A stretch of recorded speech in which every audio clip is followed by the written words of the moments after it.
I'm interested in all archaeology. I mean, it wasn't in particular about the freedom colonies that really got me going here. It's just doing archaeology in a community and using the community.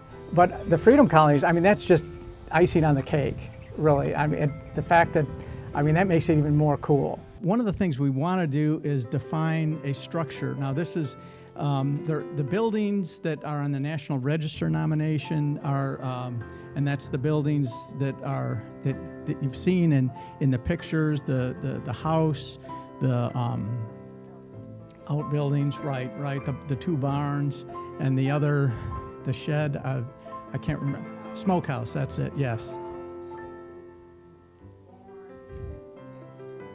Right. Those are actually above ground buildings. And what this one that we're trying to find more about is the, and this is where the oral tradition comes in. There's the tradition that it's down next to the spring where Jim and Winnie apparently would meet.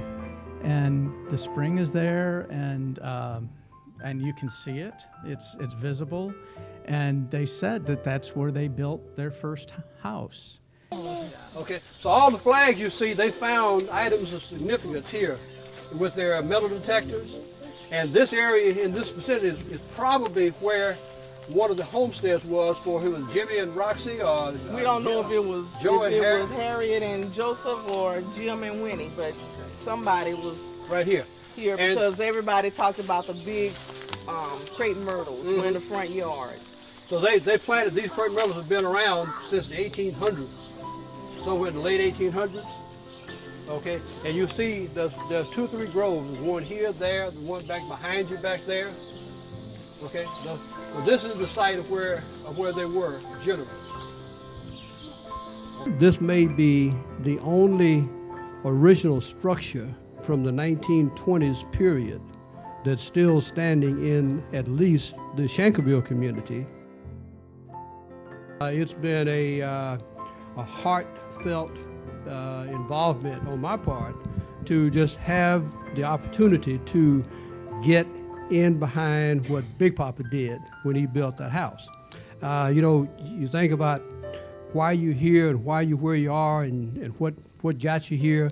The good Lord just said this is where I was going to be in 2015, 16, 17, maybe 18, who knows, to work on the restoration and preservation of our homestead. All right, this is the main house that Big Papa built.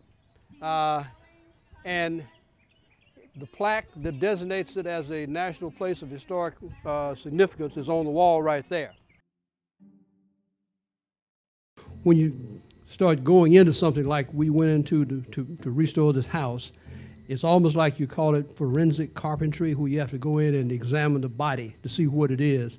And the house was built in 1922 with a third-grade education and no electricity and no plans, no blueprints, and nothing here by Big Papa.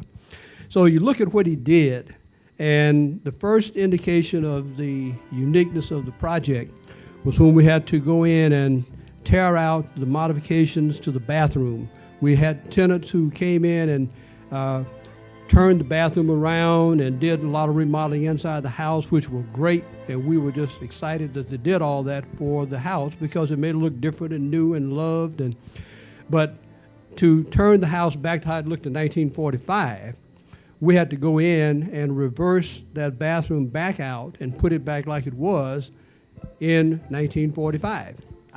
The part I really like is when we show the artifacts to the people, to basically the family members who are present, and that's the only time that we've been working is when family members are present. Metal iron artifacts, they're always in terrible condition, and that's just because of the soils here. They're acidic, and so you're just going to have bad artifact preservation. So as soon as you take it out of the ground, you have to get the salts out, okay? And the way you do that is put it in sodium sesquicarbonate, a solution of sodium sesquicarbonate. And that's where you take the metal artifacts in particularly and you treat them so that they don't rust anymore, essentially. it's important to record just how, when you're doing, let's say if you choose metal detecting, when you're doing this, you can't just pick up an artifact and say, ooh, look what I found. You have to keep it in place and record how it's laying. If you're going to go and look for artifacts, that if you can remember where it came from and remember the orientation, it's important to record that, some way record that information. Regardless of whether you work with a professional or not, if you're going to collect artifacts, to record where they came from. Here's a crescent wrench, and these are soaking, and you can see it's getting a little clean, but it'll take a while. So this one had a red paint on it, and this is some pliers that's kind of cleaned up a little bit. Here's a plow point. This cleans up pretty well, actually. And then there's a cookie jar that's right here, and I was told that Big Mama used to make tea cakes, and tea cakes were stored in the cookie jar, and she could kind of, you had to be careful. If you were trying to sneak one, you had to be very careful when you lifted the lid because it would make a ringing sound. Yeah, and so, anyway, you want to try to avoid that. But this is in the shed. They found this in the shed. And this is another one that Harold could tell us about. We were, it's a Schlitz can, but we know that it dates to 1980 because it has the 18th Olympic Winter Games. It has a little, that is on it. So this is very good. We have this dates to 1980, and Harold mentioned that Big Mama wouldn't let people drink around the house. So what they do, they go to the barn, I guess. Anyway, this is the lab in the blue building. And, oh gosh, this is just the Jim and Winnie Homestead. That's where we're at. Harold's going to take us. And this, oh goodness, we've done this map. And you'll see it down there, I guess. And there's big crepe myrtles. That's how it's known, where it's at. And this is interesting. There's a wagon spindle. And this was found, we believe, in a fireplace. And this was, I think the way to describe it, it was used as a grate, sort of, because, and this would hold the logs in. And this was it was damaged. It's got a hole in it, and it also, it was no longer circular. It was kind of, it sort of had been crushed a little bit, so it was like egg-shaped. But we found that, and this axe too. This is this one definitely dates to the 1800s, and you can kind of see it was, they fixed it with welding on an edge, a new edge, and then they must have broke their heart. They hit something that broke that new edge, that welded edge on it, and I think after that they just tossed it, basically. It's like a religious experience every time I touch it and get involved in it. I found old original square handmade nails up in the attic where the part of the original structure was made with the flattened square handmade nails. So I've got a couple of those in my house. And yeah, I've got the cookie jar in my office at home because I salvaged that because I said that's not going to get broken or lost in the smokehouse. And our next project is going to be to get the smokehouse back up, and we'll keep doing what we can do as we're raising money and getting volunteer efforts from the family and friends.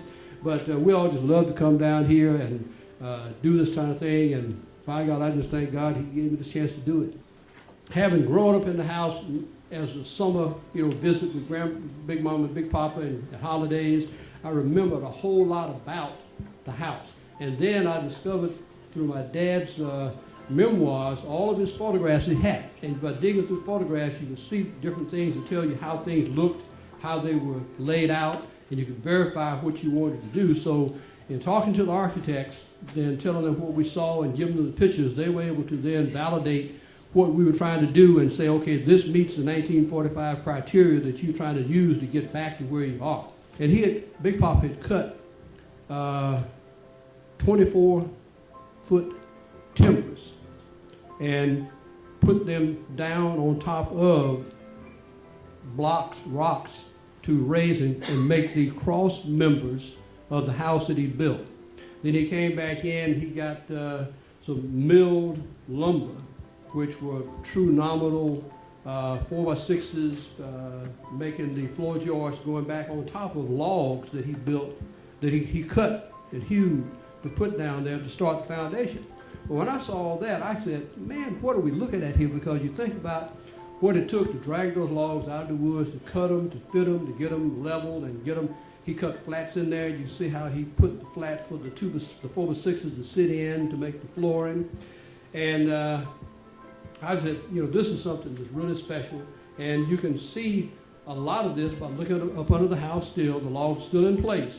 In particular, what we wanted to focus on is education. And I'll have to say, we're trying to, our teachers here, that was what we're trying to do, is figure out ways that we can use and make it an educational experience.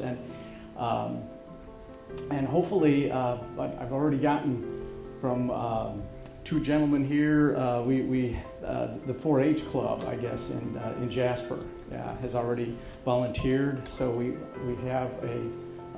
have some subjects, and we're going to hopefully get going with them in the next couple months.